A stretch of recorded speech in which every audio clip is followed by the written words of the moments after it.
La lluvia golpeaba con furia el parabrisas del Dodge Dart 1974, mientras Roberto Hernández maniobraba por las calles empapadas de la colonia Condesa. A su lado, su hermano menor Carlos tamborileaba nerviosamente los dedos sobre el tablero, una costumbre que había desarrollado desde niño cuando algo lo inquietaba. ¿Estás seguro de que mamá dijo que podíamos usar el coche hasta tan tarde?, preguntó Carlos, mirando el reloj del tablero que marcaba las 11:47 de la noche. Roberto, con sus 23 años y esa confianza característica del hermano mayor, esbozó una sonrisa mientras reducía la velocidad al acercarse a un semáforo en rojo. Relájate, Carlos. Le dije que íbamos al cumpleaños de Miguel y que tal vez regresaríamos tarde. Todo está bien. El reflejo de las luces de neón de los establecimientos nocturnos danzaba sobre los charcos de agua, creando un caleidoscopio urbano que Carlos observaba con fascinación. A sus 19 años, todavía encontraba cierta magia en las noches de la ciudad, especialmente cuando llovía. Era estudiante de arquitectura en la UNAM y solía decir que la lluvia le daba una perspectiva diferente a los edificios. Oye, ¿no crees que deberíamos haber tomado Insurgentes? Este camino está muy solo, comentó Carlos, mientras observaba las calles cada vez más desiertas. Roberto negó con la cabeza. Insurgentes debe estar inundado con esta lluvia. Conozco un atajo por aquí que nos llevará directo a casa. Confía en mí. El Dodge Dart era el orgullo de la familia Hernández. Don Aurelio, su padre, lo había comprado nuevo apenas 2 años atrás y lo cuidaba como si fuera una reliquia. Era de color verde olivo, con interiores de vinil beige que olían a esa mezcla particular de plástico nuevo y el aromatizante de pino que su madre insistía en colgar del espejo retrovisor. Mientras esperaban en el semáforo, Roberto bajó un poco la ventana para encender un cigarrillo, dejando entrar el aroma petricor de la lluvia sobre el asfalto caliente. Carlos arrugó la nariz, pero no dijo nada. Había aprendido que era inútil sermonear a su hermano sobre el tabaco. ¿Cómo estuvo la fiesta?, preguntó Carlos, más para romper el silencio que por verdadero interés. Bien, lo de siempre. Miguel y sus historias de la Facultad de Medicina. A veces pienso que exagera. Con tanto drama del hospital. Roberto dio una calada profunda y exhaló el humo por la ventana entreabierta. ¿Y tú? ¿Cómo te fue con el proyecto de la universidad? Entregué la maqueta hoy. El profesor Mendoza dijo que tenía potencial, pero que necesitaba trabajar más en la perspectiva. Carlos se encogió de hombros. Siempre dice lo mismo. El semáforo cambió a verde y Roberto aceleró suavemente. El motor del Dart ronroneó con esa cadencia particular de los V8 americanos, un sonido que a ambos hermanos les recordaba los domingos cuando su padre los llevaba a pasear por el bosque de Chapultepec. Tomaron por una calle lateral que Roberto aseguraba conocer bien. Los edificios residenciales daban paso a construcciones más antiguas, algunas abandonadas, con sus fachadas art déco deterioradas por el tiempo y la negligencia. La iluminación pública era escasa, y las pocas farolas que funcionaban proyectaban charcos de luz amarillenta sobre el pavimento mojado. «Roberto, en serio, no conozco esta zona», dijo Carlos, su voz traicionando una creciente inquietud. «Es por aquí, ya verás. Salimos directo a División del Norte», respondió Roberto, aunque Carlos notó que su hermano también escudriñaba las calles con más atención de lo habitual. Fue entonces cuando lo vieron. Un Ford Falcon azul oscuro, estacionado en la esquina, con las luces apagadas, pero el motor claramente encendido, a juzgar por el humo que salía del escape. Cuando el Dart pasó junto a él, el Falcon encendió sus faros y comenzó a seguirlos. «¡Roberto!». Carlos miró por el espejo lateral. «¡Ya lo vi!». Roberto apretó el volante con más fuerza. «Tranquilo, probablemente solo va en la misma dirección». «Pero Después de 3 giros consecutivos, era evidente que el Falcon los estaba siguiendo. Roberto aceleró un poco, tomando calles al azar, tratando de perder al vehículo que se mantenía a una distancia constante detrás de ellos. ¿Qué hacemos? ¿Nos detenemos?, preguntó Carlos, su voz ahora claramente alterada. No, no nos detenemos. Voy a tratar de llegar a una zona más transitada. Roberto pisó el acelerador con más decisión. El Dart respondió con potencia, pero el Falcon no se quedaba atrás. La persecución silenciosa continuó por varias cuadras. El único sonido era el siseo de los neumáticos sobre el pavimento mojado y el golpeteo cada vez más intenso de la lluvia. De repente, otro vehículo, un Chevrolet Impala blanco, apareció por una calle perpendicular, bloqueando parcialmente el paso. Roberto tuvo que frenar bruscamente. Los neumáticos chirriaron en protesta. ¡Mierda!, exclamó Roberto, maniobrando para esquivar el Impala. Carlos se aferró al tablero mientras el Dart derrapaba peligrosamente. Roberto logró controlar el vehículo, pero la maniobra los había ralentizado considerablemente. El Falcon se acercó por detrás, y ahora el Impala también los seguía. «Roberto, tengo miedo», admitió Carlos, su rostro pálido bajo la luz intermitente de las farolas. «Vamos a salir de esta». Roberto trató de sonar calmado, pero el sudor en su frente delataba su propio temor. «Solo necesito encontrar una calle principal». Giraron en una esquina cerrada, los neumáticos protestando nuevamente. La calle era un callejón sin salida. Roberto maldijo entre dientes y rápidamente puso reversa, pero era demasiado tarde. El Falcon y el Impala habían bloqueado la única salida. «¡Cierra los seguros!», ordenó Roberto, su voz tensa.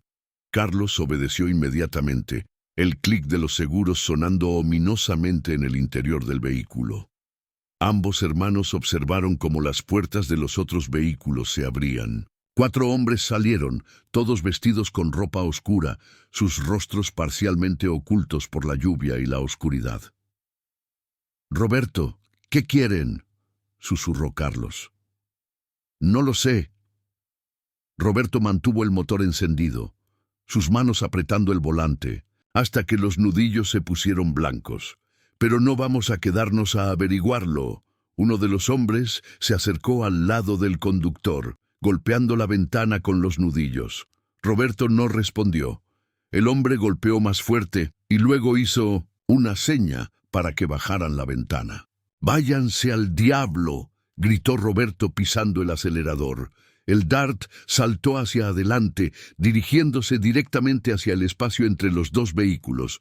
Los hombres tuvieron que saltar a un lado para evitar ser atropellados. Se escuchó el crujido del metal cuando el Dart rozó contra el Falcon, pero Roberto no se detuvo. «¡Agáchate!», gritó Roberto cuando escucharon el primer disparo. La ventana trasera estalló en 1000 pedazos, la lluvia y el viento entrando violentamente al interior del vehículo. Carlos gritó, cubriéndose la cabeza con las manos. Roberto pisó el acelerador a fondo, el Dart rugiendo mientras se alejaba de la trampa. Más disparos resonaron en la noche, pero ninguno alcanzó el vehículo. Tomaron curva tras curva, sin dirección clara, solo buscando alejarse lo más posible. «¿Estás bien? Carlos, ¿estás bien?», preguntó Roberto, sin atreverse a quitar la vista del camino. «Sí, estoy bien», respondió Carlos con voz temblorosa. «¿Qué demonios fue eso?». «No lo sé, pero tenemos que llegar a casa, o mejor, a una estación de policía».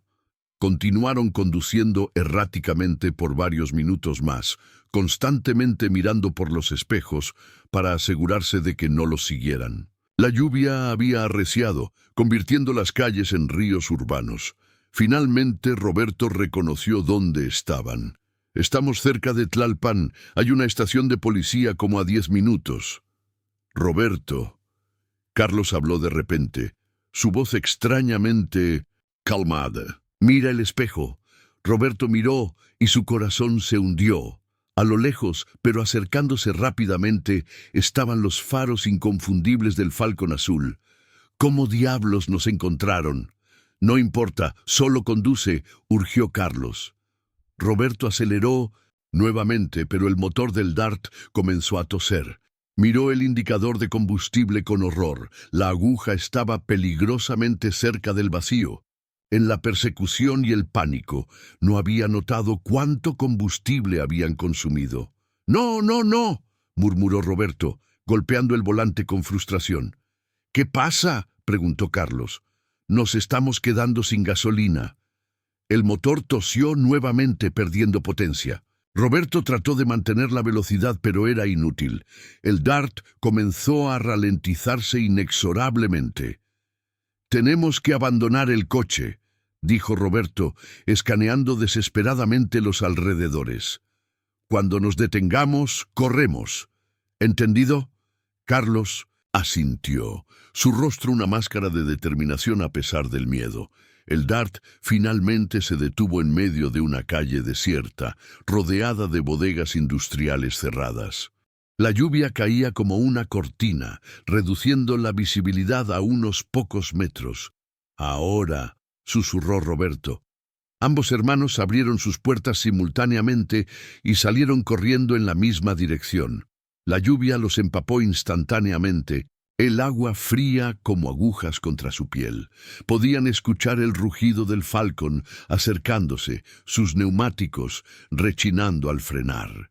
«Por aquí». Roberto jaló a Carlos hacia un callejón estrecho entre dos bodegas. Corrieron con todas sus fuerzas, sus zapatos chapoteando en los charcos, sus respiraciones agitadas mezclándose con el sonido de la tormenta. Detrás de ellos podían escuchar voces y pasos apresurados. El callejón parecía no tener fin, pero finalmente desembocó en otra calle. Roberto miró frenéticamente a ambos lados, tratando de decidir qué dirección tomar.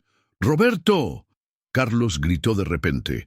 Roberto se giró justo a tiempo para ver a uno de sus perseguidores emergiendo del callejón, a solo unos metros de 1900 distancia. El hombre levantó algo en su mano y Roberto supo instintivamente que era un arma. «¡Corre!». Roberto empujó a Carlos justo cuando sonó el disparo. El sonido fue ensordecedor en la noche lluviosa. Roberto sintió algo caliente rozar su brazo, pero no se detuvo. Agarró la mano de Carlos y corrieron hacia la izquierda, zigzagueando entre los vehículos estacionados. Más disparos resonaron detrás de ellos, las balas chocando contra el metal y el concreto. Roberto podía sentir el pánico de Carlos a través de su agarre, pero su hermano menor mantenía el paso. Vieron una reja abierta que llevaba a lo que parecía ser un lote de construcción abandonado. Sin pensarlo dos veces, se metieron por ella. El terreno estaba lleno de escombros y materiales de construcción, creando un laberinto de obstáculos. «¡Por aquí!», jadeó Roberto, guiando a Carlos entre pilas de varillas y bloques de cemento. Podían escuchar a sus perseguidores gritándose instrucciones unos a otros, coordinando la búsqueda. Roberto y Carlos se agacharon detrás de una pila de tubos de concreto, tratando de controlar sus respiraciones agitadas. «Roberto, tu brazo», susurró Carlos, notando la mancha oscura que se extendía por la manga de su hermano. Roberto miró hacia abajo. La adrenalina había enmascarado el dolor, pero ahora podía sentir el ardor donde la bala lo había rozado. «No es profundo», mintió. «Estoy bien». Las voces se acercaban. Roberto miró a su alrededor desesperadamente buscando una salida. Vio una abertura en la cerca del otro lado del lote. «Cuando cuente 3, corremos hacia esa abertura», susurró. «Roberto, no mires atrás, no te detengas por nada». Carlos asintió, sus ojos grandes y aterrorizados en la oscuridad. «1». Roberto apretó la mano de su hermano. «2». Se prepararon para correr. 3. Se levantaron y corrieron como nunca antes en sus vidas. Los gritos detrás de ellos fueron inmediatos, seguidos por más disparos. Roberto podía sentir las balas silbando cerca, demasiado cerca. Estaban a solo unos metros de la abertura cuando Carlos tropezó con un cable tendido en el suelo.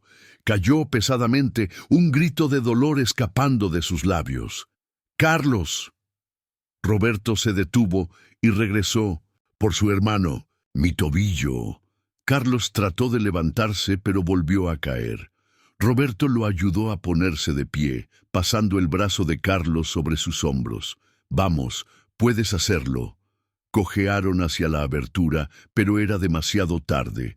Los hombres los habían alcanzado. Roberto sintió un golpe duro en la parte posterior de su cabeza y el mundo se volvió borroso. «¡No! ¡Déjennos!», escuchó a Carlos gritar antes de que otro golpe lo sumiera en la oscuridad. Lo último que Roberto Hernández recordó fue el sonido de la lluvia y la sensación de ser arrastrado sobre el pavimento mojado. Luego, nada.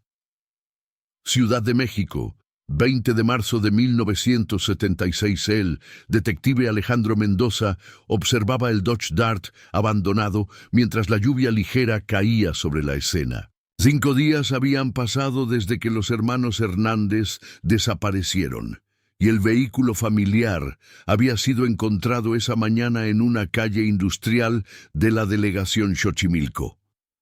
La ventana trasera fue destruida por disparos, informó el oficial Ramírez, acercándose con su libreta.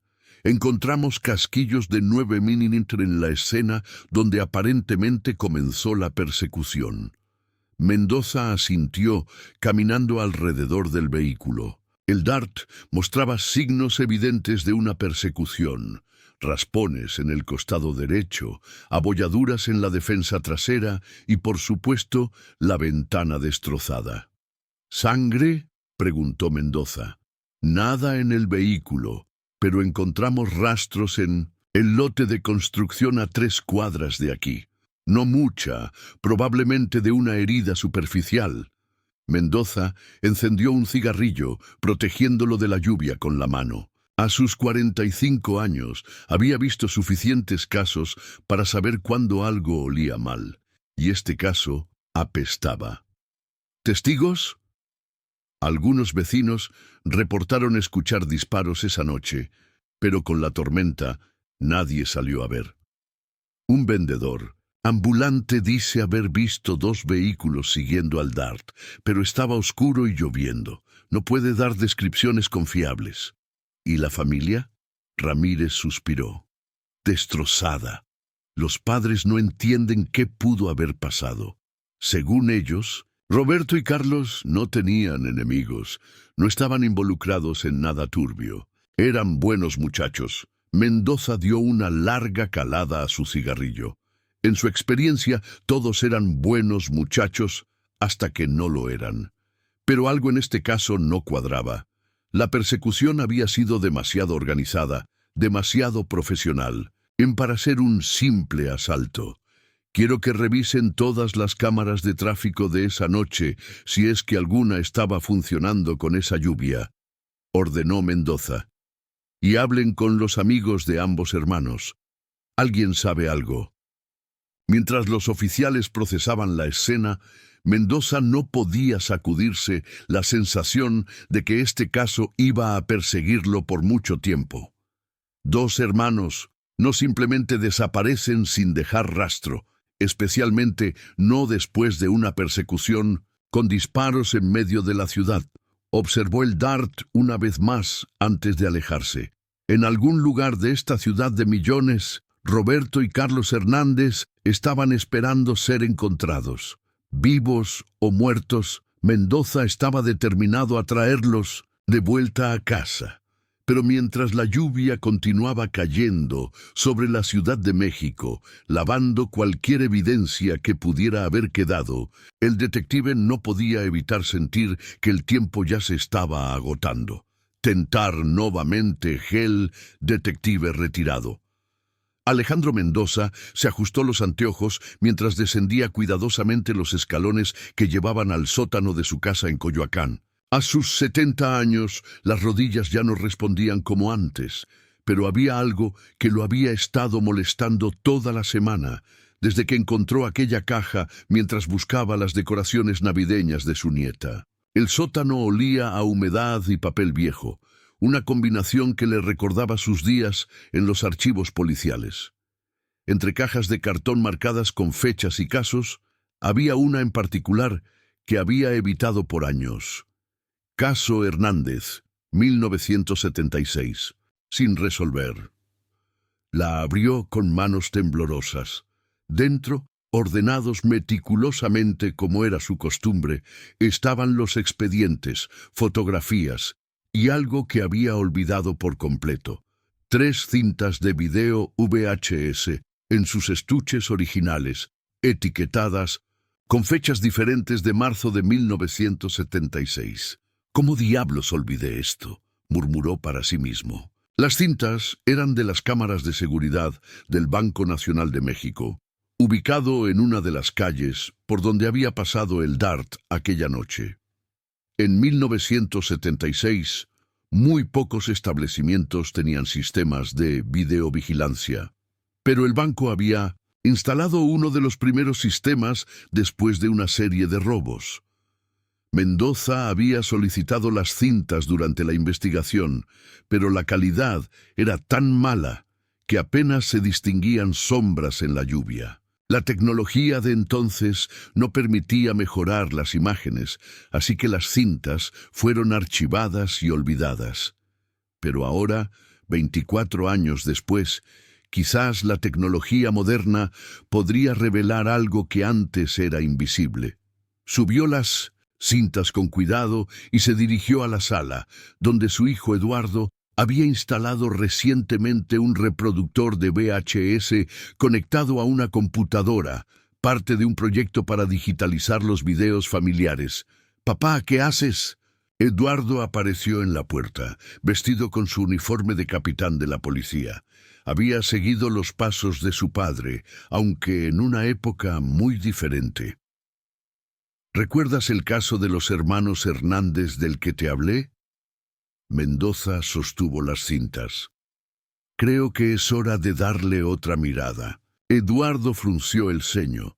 El caso del 76, papá, han pasado más de 2 décadas. ¿Por qué ahora? Porque nunca pude sacármelo de la cabeza, admitió Mendoza, insertando la primera cinta. Esos muchachos merecen justicia, aunque sea tarde. La pantalla cobró vida con estática antes de mostrar una imagen granulada en blanco y negro. La cámara estaba montada en la esquina del banco, apuntando hacia la calle. La lluvia de aquella noche hacía que todo se viera borroso, como si estuvieran mirando a través de un velo. «No se ve nada», comentó Eduardo, acercándose a la pantalla. «Espera». Mendoza avanzó la cinta hasta las 11:52 p.m., según el sello de tiempo. Ahí, un vehículo pasó rápidamente por el cuadro, seguido segundos después por otros 2. Era imposible distinguir detalles, pero el patrón coincidía con los reportes de la persecución. ¿Puedes mejorar eso con la computadora?, preguntó Mendoza. Eduardo asintió, tomando el control. «Dame unos minutos». Mientras su hijo trabajaba en la computadora, aplicando filtros y mejorando el contraste, Mendoza revisaba sus notas del caso. Los padres de Roberto y Carlos habían muerto sin saber qué les pasó a sus hijos. La madre falleció en 1987, según decían, de pena. El padre la siguió 2 años después. «Mira esto», Eduardo lo llamó. La imagen en la pantalla, aunque seguía siendo granulada, ahora mostraba más detalles. Podían distinguir claramente 3 vehículos, el Dart verde olivo, seguido por lo que efectivamente parecía ser un Falcon azul oscuro y un Impala blanco. «Pausa ahí». Mendoza se inclinó hacia adelante. «¿Puedes ampliar la placa del Falcon?». Eduardo hizo zoom, pero los números seguían siendo ilegibles. Sin embargo, algo más llamó su atención. «Papá, mira el parabrisas del Impala». Mendoza entrecerró los ojos. Había algo en el parabrisas, una calcomanía o emblema. «Parece un escudo», sugirió Eduardo. El corazón de Mendoza se aceleró. O una placa, como las que usaban los vehículos oficiales. Padre e hijo se miraron. La implicación era grave. «Necesitamos ver las otras cintas», dijo Mendoza. Pasaron las siguientes horas revisando cada segundo de video. La segunda cinta, de una cámara en otra intersección, mostró algo aún más revelador. En un momento, cuando el Impala pasó bajo una farola, pudieron distinguir brevemente a dos de los ocupantes. La mejora digital reveló lo que parecían ser uniformes. «Jesús», susurró Eduardo, «¿crees que fueron...?» «No saltemos a conclusiones», advirtió Mendoza, aunque su mente ya estaba trabajando. «Pero esto explicaría muchas cosas». La tercera cinta era de una gasolinera Pemex. La calidad era la peor de todas, pero mostraba algo crucial. Después de 1900, que los tres vehículos pasaran, aproximadamente 20 minutos después, el Falcon y el Impala regresaron, esta vez en dirección opuesta. Y esta vez iban solos. Sin el Dart, observó Eduardo sombríamente. Mendoza se reclinó en el sofá, quitándose los anteojos para frotar sus ojos cansados. Durante 24 años había asumido que los hermanos Hernández fueron víctimas de criminales comunes, pero si los vehículos perseguidores tenían conexiones oficiales... «Papá, ¿qué vas a hacer con esto?» Mendoza lo pensó cuidadosamente. «Primero necesito verificar algunas cosas. ¿Puedes conseguirme acceso a los archivos de vehículos oficiales de 1976? Eso podría ser complicado. Muchos de esos registros se perdieron o fueron destruidos. Inténtalo. Y Eduardo», Mendoza miró a su hijo seriamente, «esto queda entre nosotros por ahora. Si estamos en lo correcto, podríamos estar destapando algo muy peligroso». Durante los siguientes días, Mendoza se sumergió en su antigua red de contactos. Muchos habían muerto o estaban retirados, pero algunos recordaban el caso. Un viejo colega, Martín Cervantes, ahora en sus 80 años, le proporcionó una pista crucial durante una conversación telefónica. «Alejandro, ¿recuerdas la operación Cóndor?», preguntó Cervantes, su voz rasposa por los años. «En el 76 había mucho movimiento. Grupos de operaciones especiales, inteligencia, todo muy turbio. ¿Crees que los hermanos Hernández estaban involucrados en algo político? No necesariamente. A veces era suficiente estar en el lugar equivocado, en el momento equivocado. O conocer a la persona equivocada». Mendoza colgó con más preguntas que respuestas. Decidió visitar la última dirección conocida de los hermanos Hernández. El edificio de departamentos en la colonia del Valle había sido renovado varias veces, pero el portero, don Joaquín, llevaba trabajando allí desde 1970. «Claro que recuerdo a los muchachos Hernández», dijo el anciano, invitando a Mendoza a su pequeña oficina. «Terrible lo que pasó. La familia nunca fue la misma. ¿Notó algo inusual en los días previos a su desaparición?» Don Joaquín lo pensó. «Ahora que lo menciona, hubo algo. Como una semana antes, vi a Roberto hablando con unos hombres en la entrada. Parecía una discusión acalorada. Puede describirlos. Eran dos. Uno alto, delgado, con bigote. El otro más bajo, fornido. Vestían de traje, pero no parecían vendedores ni nada así. Tenían esa presencia, ¿sabe? Como los que están acostumbrados a que los obedezcan».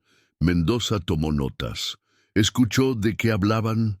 No, claramente, pero recuerdo que Roberto dijo algo como «no sé de qué hablan» varias veces. Parecía asustado.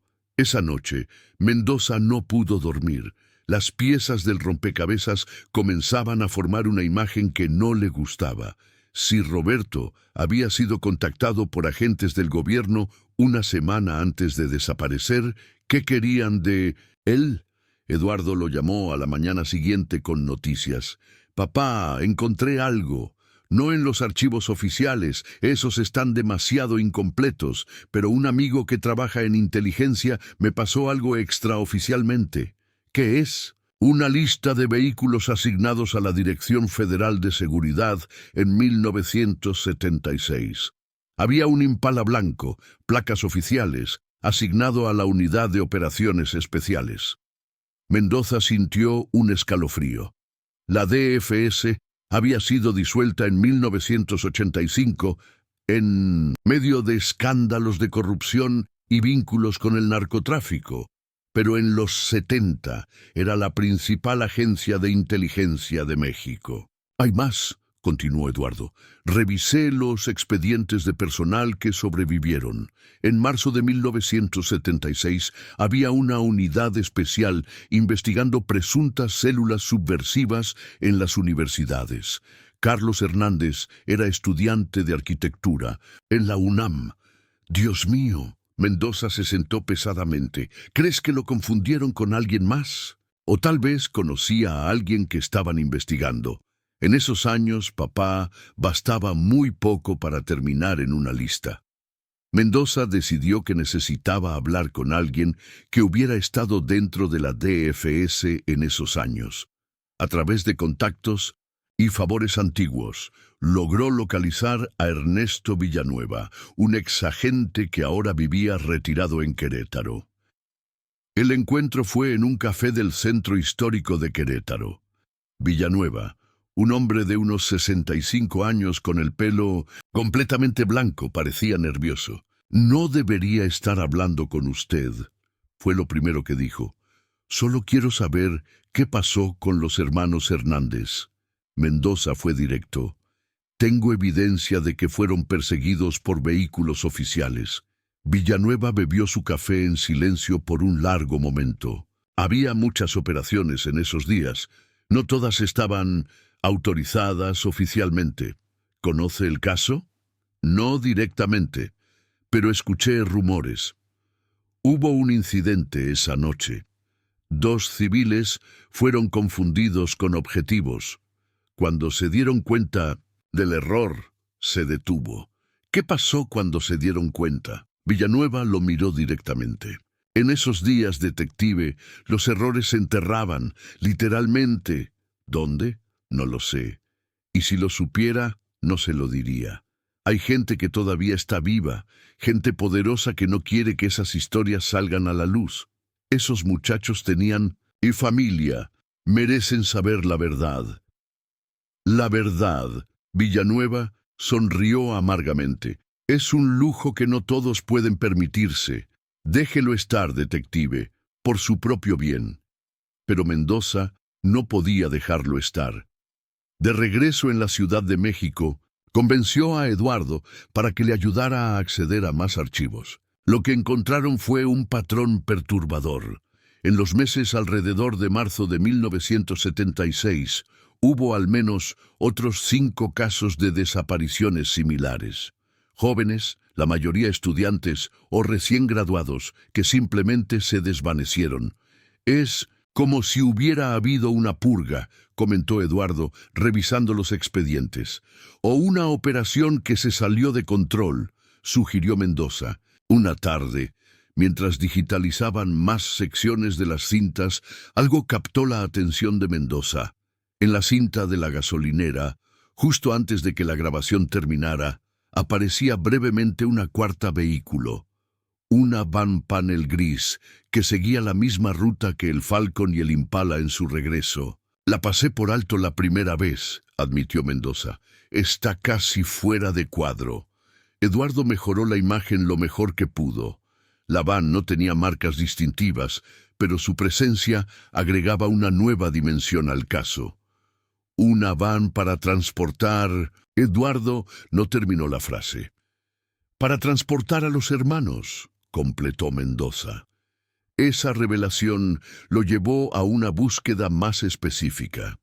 Contactó a antiguos empleados de funerarias, trabajadores de cementerios, cualquiera que pudiera haber notado algo inusual en marzo de 1976. Fue una pista de un antiguo sepulturero del Panteón de San Lorenzo, lo que finalmente ofreció un avance.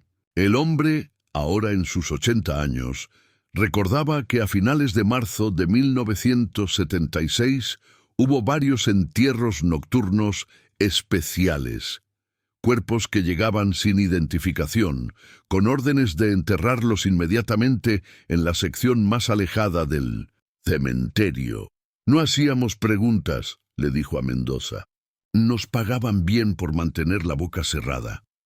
Mendoza visitó el cementerio con Eduardo. La sección que el sepulturero había mencionado estaba abandonada, cubierta de maleza.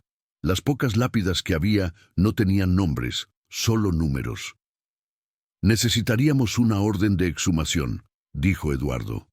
Y para eso necesitaríamos más evidencia. Mendoza sabía que su hijo tenía razón, pero también sabía que después de 24 años la evidencia física sería casi imposible de encontrar. Lo que tenían eran cintas borrosas, testimonios de segunda mano y sospechas. Esa noche Mendoza se sentó en su estudio rodeado de todos los documentos del caso. Las fotografías de Roberto y Carlos Hernández, jóvenes y sonrientes, en la última Navidad con su familia, lo miraban desde la pared. «Lo siento, muchachos», murmuró. «Hice lo que pude». Pero mientras guardaba los documentos, una última idea cruzó su mente. Si no podía obtener justicia oficial, tal vez podría al menos darle a alguien la verdad. Comenzó a escribir un informe detallado de todo lo que había descubierto, incluyendo copias digitalizadas de las cintas mejoradas. No sabía a quién se lo entregaría o si alguien le creería, pero después de 24 años, finalmente tenía una idea de lo que había pasado aquella noche lluviosa de marzo. Los hermanos Hernández habían sido víctimas de una época oscura, cuando el miedo a la subversión justificaba cualquier acción, cuando los errores se borraban junto con las vidas de los inocentes. Mientras la ciudad dormía afuera de su ventana, Alejandro Mendoza terminó su informe con una simple dedicatoria. Para Roberto y Carlos Hernández, y para todos los que esperan respuestas. Sabía que probablemente nunca encontrarían los cuerpos. Sabía que los responsables probablemente nunca enfrentarían la justicia. Pero al menos ahora, la verdad, o una versión de ella, existía en algún lugar fuera de su memoria. Y a veces, pensó mientras apagaba la luz de su estudio, eso tendría que ser suficiente. Tentar nuevamente la llamada llegó a las 3 de la madrugada, sacando a Alejandro Mendoza de un sueño intranquilo. El número era desconocido, y por un momento consideró no contestar, pero algo, quizás el instinto de detective que nunca lo abandonaba, lo hizo levantar el auricular. «Mendoza». La voz era rasposa, envejecida, pero con un tono de urgencia que lo despertó completamente. «¿Quién habla?» «Alguien que sabe lo que está buscando. Los hermanos Hernández.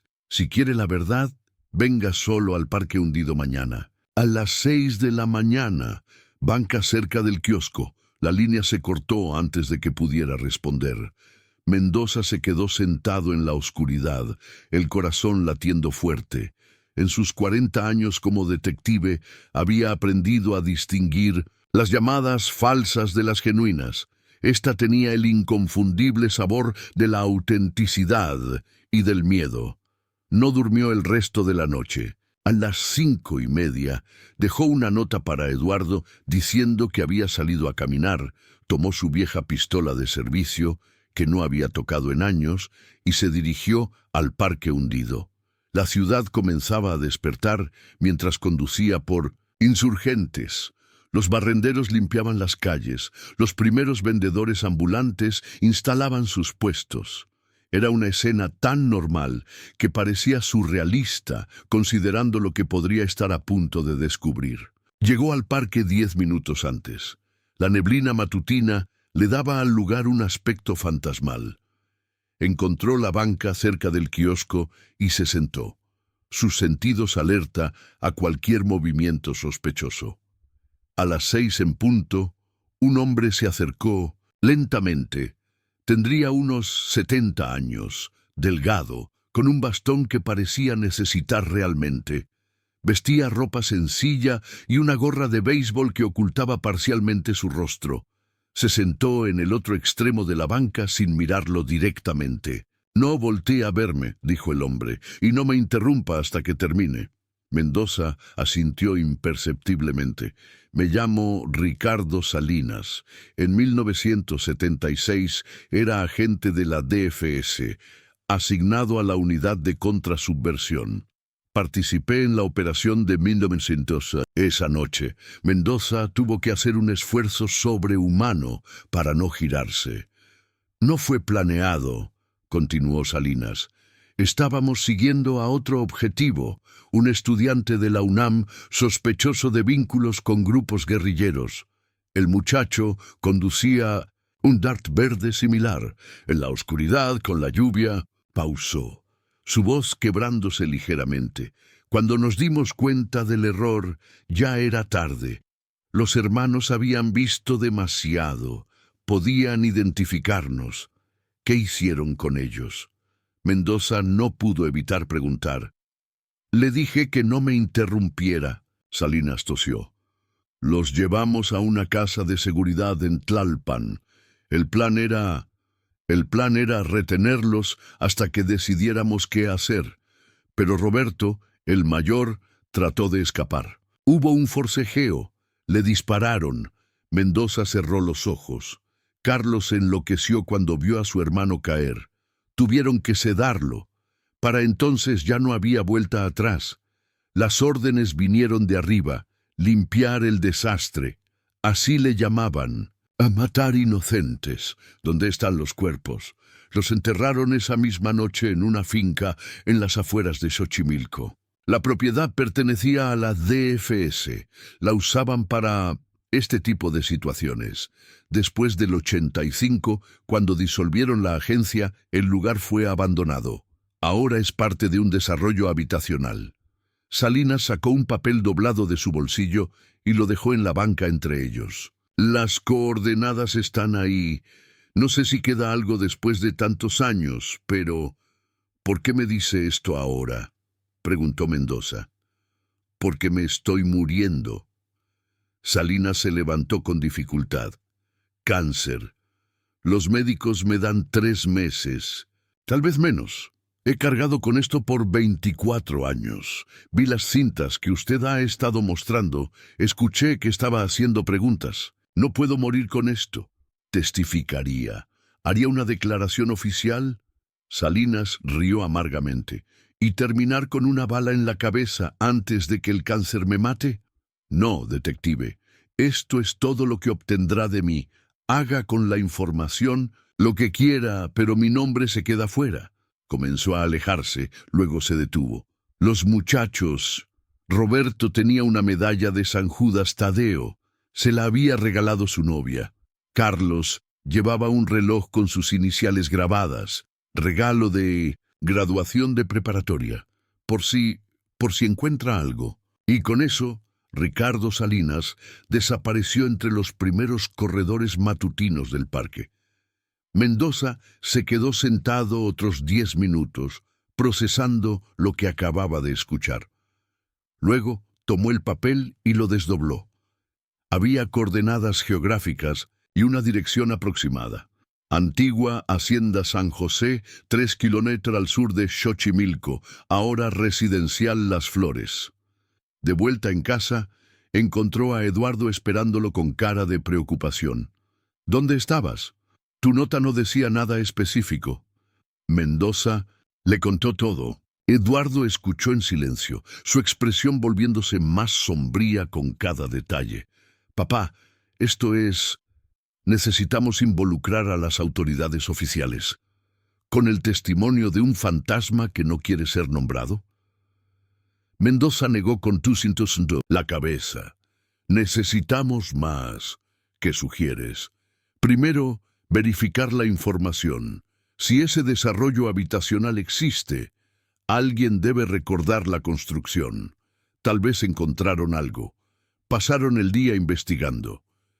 El residencial Las Flores efectivamente existía, construido en 1994 sobre los terrenos de una antigua hacienda abandonada. Eduardo usó sus contactos para obtener los registros de la construcción. «Aquí hay algo», dijo Eduardo, revisando los documentos. Un reporte del ingeniero a cargo. Durante la excavación para los cimientos del edificio C, encontraron restos óseos de origen indeterminado. Se detuvo la construcción por 2 días. ¿Qué pasó con los restos? Según esto, se determinó que eran antiguos, probablemente prehispánicos, y fueron removidos. No hay registro de a dónde fueron llevados. Mendoza golpeó la mesa con frustración. Alguien pagó para que eso desapareciera. O tal vez realmente eran restos antiguos, sugirió Eduardo, aunque no sonaba convencido. Necesito hablar con ese ingeniero. Localizaron a ingeniero Manuel Robles, ahora retirado, viviendo en Satélite. Al principio se mostró reacio a hablar, pero cuando Mendoza le explicó la situación, su actitud cambió. Siempre supe que había algo raro en ese hallazgo, admitió Robles en su estudio. Los restos no parecían antiguos. Había fragmentos de ropa sintética y encontramos objetos metálicos. ¿Qué tipo de objetos? Robles fue a un archivero y sacó una caja polvorienta. Guardé algunas cosas. No sé por qué, tal vez intuición. Abrió la caja. Dentro había varios objetos oxidados, botones, lo que parecía ser parte de una hebilla de cinturón. Y, Dios mío, Mendoza tomó el objeto con manos temblorosas. Era un reloj de pulsera muy dañado por el tiempo, pero aún se podían distinguir unas iniciales grabadas. C.H. Carlos Hernández, susurró Eduardo. También esto. Robles sacó una pequeña medalla, verde por la oxidación pero claramente e identificable. San Judas Tadeo. Mendoza sintió las lágrimas picar sus ojos. Después de 24 años, finalmente tenía prueba física. ¿Por qué guardó esto?, preguntó Eduardo. Mi hermano desapareció en el 68, respondió Robles. Simplemente sé lo que es no tener respuestas. Cuando vi que querían barrer todo bajo la alfombra, algo me dijo que guardara evidencia. ¿Estaría dispuesto a testificar sobre esto? Por supuesto. Ya soy viejo. ¿Qué pueden hacerme? Con la evidencia física y el testimonio de Robles, Mendoza y Eduardo prepararon un expediente completo, pero sabían que necesitaban más para forzar una investigación oficial. Fue entonces cuando recibieron ayuda inesperada. Carmen Hernández de Montoya, prima de Roberto y Carlos, había visto las indagaciones de Mendoza en los registros públicos. Era ahora una respetada jueza federal. Mi tía murió esperando noticias de sus hijos, dijo Carmen en su despacho. Si hay, aunque sea una posibilidad de darles un entierro digno, haré todo lo que esté en mi poder. Con su influencia lograron una orden para excavar en el área específica del residencial Las Flores.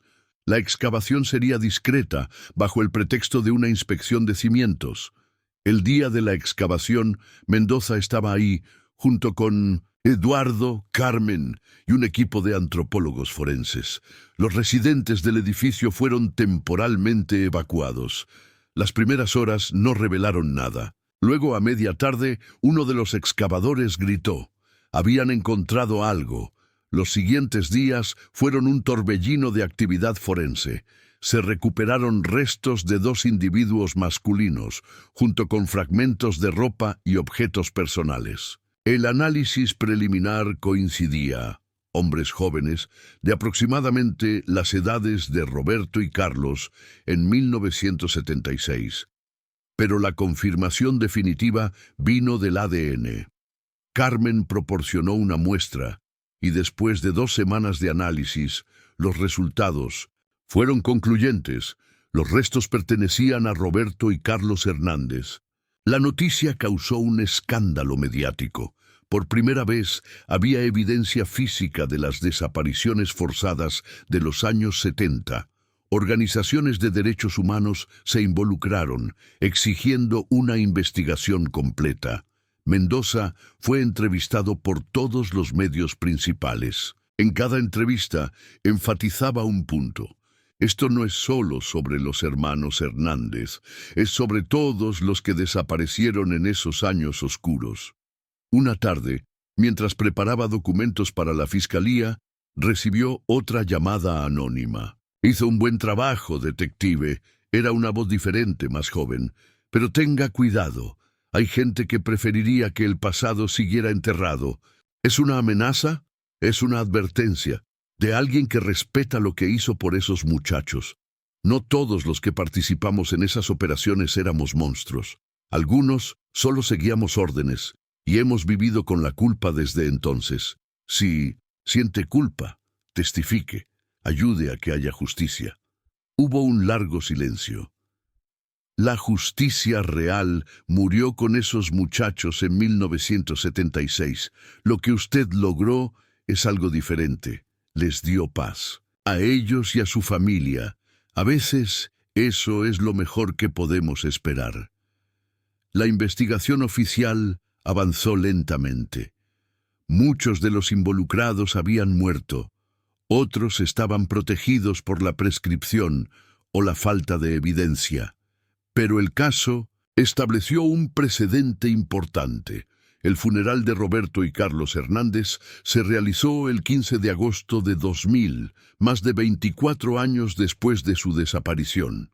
El panteón estaba lleno de gente, familia, amigos que aún los recordaban, activistas de derechos humanos y ciudadanos comunes conmovidos por la historia.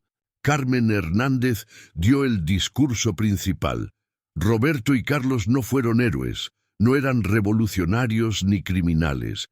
Eran simplemente dos hermanos que tuvieron la mala fortuna de estar en el lugar equivocado en el momento equivocado.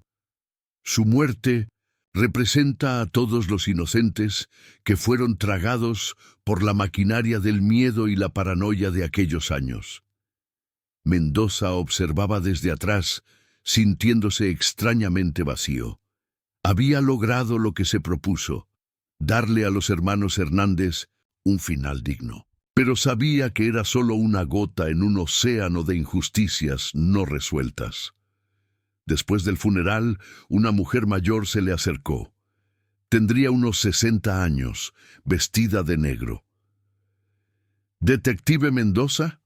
Soy Teresa Maldonado. Yo era la novia de Roberto». Mendoza tomó sus manos, notando cómo temblaban. «Gracias», dijo ella simplemente, «por no olvidarlos, por no dejar que fueran solo otro número en las estadísticas. Hice lo que cualquier detective haría». «No». Teresa negó con la cabeza. Hizo mucho más. Les devolvió sus nombres, sus historias, les devolvió su humanidad. Mientras el sol se ponía sobre el cementerio, Mendoza reflexionó sobre esas palabras. En un caso sin verdaderos culpables castigados, sin justicia en el sentido tradicional, tal vez eso era lo único que podía ofrecer, la dignidad de ser recordados, de no desaparecer en el olvido. Esa noche, en su estudio, guardó el expediente del caso Hernández por última vez. En la portada escribió: «Caso cerrado, agosto 2000, Roberto Hernández, 1953-1976, y Carlos Hernández, 1957-1976, descansen en paz».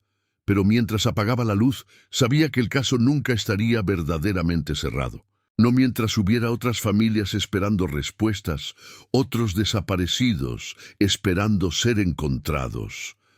Los hermanos Hernández habían encontrado su camino a casa, pero ¿cuántos más seguían perdidos en la oscuridad de aquellos años? La ciudad brillaba afuera de su ventana, moderna y vibrante, tan diferente de aquella noche lluviosa de 1976. Pero Mendoza sabía que bajo las luces y el progreso, los fantasmas del pasado seguían esperando su turno para ser escuchados. Y en algún lugar de la ciudad, alguien más guardaba un secreto, cargaba con una culpa, esperaba el momento de liberarse. Porque la verdad, como había aprendido Mendoza, tiene una forma de encontrar su camino hacia la luz, sin importar cuánto tiempo tome. Tentar nuevamente la sala de conferencias del Centro de Derechos Humanos Miguel Agustín Pro estaba abarrotada. Periodistas, activistas, familiares de desaparecidos y ciudadanos comunes se habían reunido para la presentación del Informe Hernández, como los medios habían bautizado al documento que detallaba no solo el caso de los hermanos, sino las implicaciones más amplias sobre las desapariciones forzadas en México. Alejandro Mendoza, vestido con su mejor traje, se sentía incómodo bajo las luces de las cámaras. A su lado, Eduardo y la jueza Carmen Hernández revisaban sus notas. Habían trabajado incansablemente durante las últimas semanas, compilando testimonios, evidencias y patrones que sugerían que el caso Hernández era solo la punta del iceberg. «Señoras y señores», comenzó Carmen, su voz clara y autoritaria resonando en la sala, «lo que presentamos hoy no es solo la resolución de un caso de hace 24 años. Es una ventana a un periodo oscuro de nuestra historia que muchos preferirían olvidar». Mendoza observó las caras en la audiencia. Muchos sostenían fotografías, rostros congelados en el tiempo de hijos, hermanos, padres que nunca volvieron a casa. El caso Hernández había abierto una compuerta de esperanza para estas familias. Durante la siguiente hora presentaron sus hallazgos.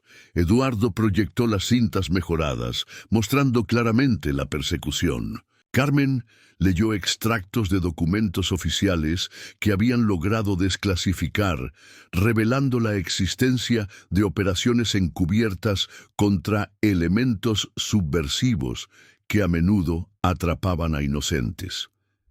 Pero fue el testimonio de Mendoza el que captó la atención de todos. «Durante mi carrera investigué cientos de casos», dijo, su voz cargada de emoción contenida. «Pero este me persiguió porque sabía que había algo más. Roberto y Carlos Hernández no eran números en un expediente, eran hijos, hermanos, amigos. Tenían sueños, planes, un futuro que les fue arrebatado». Pausó, mirando directamente a las cámaras. «Encontramos a Roberto y Carlos, pero ¿cuántos más siguen ahí afuera? ¿Cuántas familias siguen esperando?». La presentación fue interrumpida varias veces por sollozos de la audiencia. Cuando terminaron, el silencio era ensordecedor. Luego comenzaron las preguntas. Un reportero de Proceso preguntó sobre posibles procesamientos. «La realidad», respondió Carmen con frustración evidente, «es que muchos de los responsables están muertos o protegidos por tecnicismos legales. Pero estamos presionando para que se abra una comisión de la verdad, similar a las de otros países latinoamericanos». Después del evento, Mendoza fue abordado por docenas de personas, cada una con su propia historia de pérdida. Una mujer le mostró una foto descolorida de su esposo, desaparecido en 1975. Un hombre mayor le habló de su hijo, estudiante de medicina que nunca llegó a casa una noche de 1977. «¿Puede ayudarnos como ayudó a los Hernández?», preguntaban, una y otra vez. Mendoza, abrumado, solo podía prometer que lo intentaría, pero sabía que a sus 70 años, con recursos limitados, no podría investigar todos los casos. Fue Eduardo quien propuso la solución. «Papá, ¿y si creamos una unidad especial dentro de la Fiscalía dedicada específicamente a casos antiguos de desaparición forzada?» La propuesta tomó forma rápidamente. Con el apoyo de Carmen y la presión mediática generada por el caso Hernández, el gobierno se vio forzado a actuar. En octubre de 2000 se anunció la creación de la Unidad Especial de Investigación de Desapariciones Históricas, UEIDH, con Eduardo Mendoza como director. Alejandro fue nombrado consultor especial, un cargo que le permitía seguir investigando sin las limitaciones de la burocracia. Su primer acto fue crear una base de datos, cruzando información de miles de casos no resueltos de los años 70 y 80. Un día, mientras revisaba expedientes en su nueva oficina, recibió una visita inesperada. Ricardo Salinas, el exagente de la DFS que le había dado la ubicación de los cuerpos, estaba en la puerta. Se veía más delgado, más frágil, pero sus ojos mostraban una determinación que Mendoza no había visto antes. «He estado pensando», dijo Salinas sin preámbulos, «sobre lo que usted dijo de testificar». Mendoza lo invitó a sentarse. «¿Cambió de opinión? Me quedan tal vez 2 meses de vida», Salinas tosió, un sonido áspero y doloroso. «He estado escribiendo todo lo que recuerdo. Nombres, fechas, lugares. Hay más, detective, muchos más como los hermanos Hernández». Durante las siguientes semanas, Salinas trabajó con Mendoza y su equipo, proporcionando información detallada sobre operaciones, casas de seguridad y lugares de entierro. Su testimonio, grabado en video antes de que su salud se deteriorara demasiado, se convirtió en una pieza clave de evidencia. «Éramos soldados siguiendo órdenes», dijo Salinas en una de las grabaciones, «pero eso no nos absuelve. Sabíamos que estaba mal. Algunos protestamos, otros simplemente obedecimos. Todos somos culpables». Salinas murió el 15 de noviembre de 2000. En su funeral, al que asistieron solo unos pocos familiares, Mendoza dejó una sola rosa blanca. Era un gesto complicado.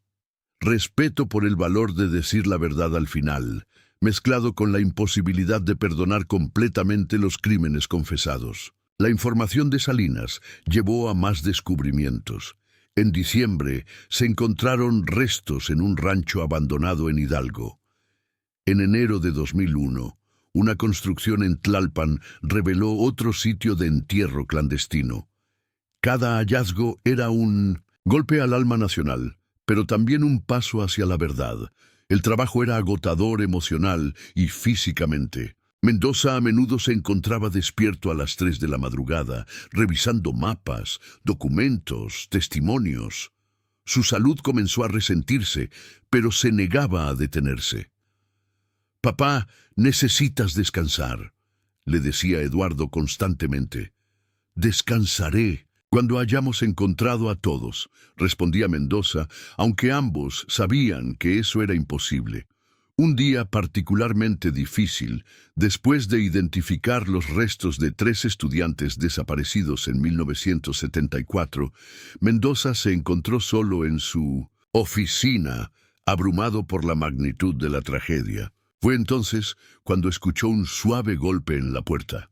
Era Teresa Maldonado, la exnovia de Roberto Hernández. Traía una caja de cartón. «Pensé que querría ver esto», dijo, colocando la caja en el escritorio. Dentro había cartas, fotografías, recuerdos de Roberto. Cartas de amor que nunca pudo enviar después de su desaparición, escritas durante años con la esperanza de que algún día pudiera dárselas. «Nunca me casé», confesó Teresa, «nunca pude superarlo completamente, pero ahora, sabiendo la verdad, finalmente puedo dejarlo ir». Mendoza leyó algunas de las cartas, sintiendo el peso del amor interrumpido, de las vidas no vividas. En una foto, Roberto y Carlos sonreían en alguna reunión familiar, ajenos al destino que les esperaba. «¿Puedo quedármelas para el archivo?», preguntó Mendoza. «Es importante que la gente vea que eran personas reales, con vidas reales». Teresa asintió. Roberto hubiera querido eso. Siempre decía que las historias importantes debían ser contadas. El trabajo de la UEIDH comenzó a tener impacto internacional. Delegaciones de otros países latinoamericanos visitaron para aprender de sus métodos. El modelo Mendoza, como algunos lo llamaban, se convirtió en un ejemplo de cómo abordar crímenes históricos del Estado. Pero no todo era progreso. Hubo resistencia, amenazas veladas, intentos de desacreditar el trabajo. Una noche, la casa de Mendoza fue vandalizada, con un mensaje pintado en la pared: «Deja el pasado en paz». «Están asustados», dijo Eduardo cuando llegó a ver el daño. «Significa que estamos tocando nervios sensibles». «Que se asusten», respondió Mendoza con una ferocidad que sorprendió a su hijo. Ya tuvieron 24 años de silencio. En marzo de 2001, se realizó el primer juicio relacionado con las desapariciones. Aunque el acusado era un funcionario menor, ya anciano, el precedente era importante.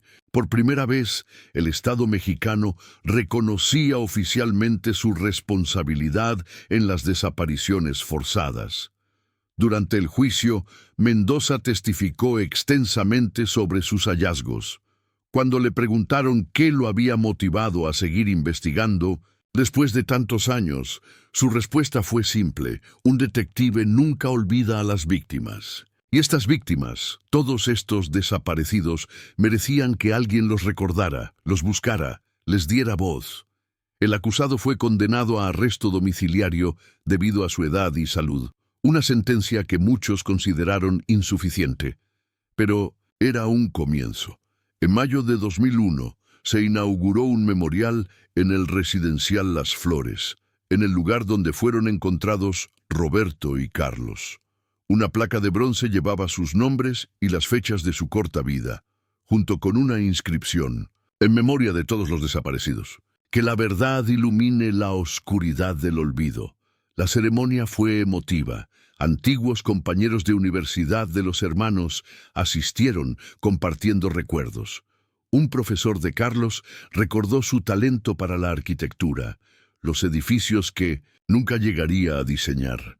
Un amigo de Roberto habló de su pasión por la música, las canciones que nunca compondría. Carmen Hernández, en su discurso, conectó el pasado con el presente. Roberto y Carlos no pueden volver, pero su caso ha abierto un camino para que otros encuentren a sus seres queridos. Su sacrificio involuntario no fue en vano. Mendoza, parado frente al memorial, reflexionó sobre el largo camino desde aquella noche lluviosa de 1976 hasta este momento. No había justicia perfecta, muchos culpables nunca serían castigados, pero había verdad, reconocimiento, memoria. Esa noche, en su casa, Mendoza sacó las viejas cintas VHS una última vez. Las imágenes borrosas de aquella persecución fatal ya no eran solo evidencia, eran un recordatorio de por qué el trabajo debía continuar. Eduardo entró al estudio encontrando a su padre dormido en su silla, los expedientes abiertos sobre el escritorio. Lo cubrió con una manta, notando cuánto había envejecido en estos meses intensos. Pero también notó algo más: una expresión de paz que no había visto antes en el rostro de su padre. Al día siguiente, Mendoza recibió una carta. No tenía remitente, pero el contenido lo dejó sin aliento. Era una lista de nombres y ubicaciones, docenas de posibles sitios de entierro. Al final, una nota: de aquellos que no podemos hablar, pero no podemos olvidar. Encuentre a los demás. Mendoza compartió la información con Eduardo. Hay mucho trabajo por hacer todavía. Lo haremos juntos, respondió Eduardo, por Roberto y Carlos, por todos ellos. Mientras el sol se ponía sobre la Ciudad de México, Alejandro Mendoza supo que su trabajo estaba lejos de terminar, pero también supo que había cumplido una promesa no dicha: darle a dos hermanos el regreso a casa que les fue negado por tanto tiempo. En algún lugar, imaginó, Roberto y Carlos finalmente descansaban en paz, no en una tumba anónima, sino en la memoria colectiva de una nación que comenzaba a enfrentar sus fantasmas. Y eso, pensó Mendoza, mientras cerraba los expedientes del día, Era un tipo de justicia que valía todos los años de espera. La historia de los hermanos Hernández había terminado, pero su legado, la búsqueda incansable de verdad y justicia, continuaría mientras hubiera familias esperando respuestas y detectives dispuestos a buscarlas. En las calles de la ciudad, la vida continuaba su ritmo frenético, pero en una pequeña oficina de la UEIDH, el trabajo silencioso de rescatar el pasado seguía adelante, una víctima a la vez, una verdad a la vez, construyendo puentes entre el ayer doloroso y un mañana que quizás podría ser diferente. Y Alejandro Mendoza, el detective que se negó a olvidar, seguiría siendo el guardián de esas memorias hasta su último aliento, sabiendo que en cada caso resuelto, en cada desaparecido encontrado, Roberto y Carlos Hernández volvían a vivir, recordándonos que ninguna vida debe perderse en el silencio del olvido. La lluvia comenzó a caer sobre la ciudad, igual que aquella noche fatídica de 1976. Pero esta vez, en lugar de ocultar crímenes, parecía lavar las heridas del pasado, preparando el terreno para un futuro donde la verdad, por dolorosa que fuera, siempre encontraría la manera de salir a la luz.